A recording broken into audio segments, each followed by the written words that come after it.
A teacher called me a few years ago about my youngest son, who was still in elementary school. She wanted to tell me about an incident in her class. I braced for a bad report.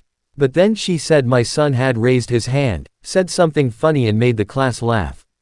She scolded him, to no avail. I thought of my son's school incident again when I saw a clip recently resurface on social media from Chris Williamson's popular Modern Wisdom podcast. Williamson asked guest Eric Weinstein, an investor and financial executive, if he had seen the data on teenage boys becoming more politically conservative. Weinstein's reply resonated closely with my own experiences as a mom. I had a teenage boy. I still have one, Weinstein said. He's 18 now. And I watched them be pushed farther and farther right by their schools. As a mom of 2 boys, including one who is now 18, I'm tired of seeing teachers, school administrators and society in general treat boys with disdain and even as symbols of toxicity.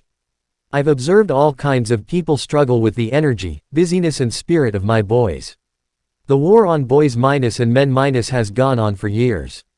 And it has discouraged and exhausted them. Now, many young men are moving to the right, politically and culturally.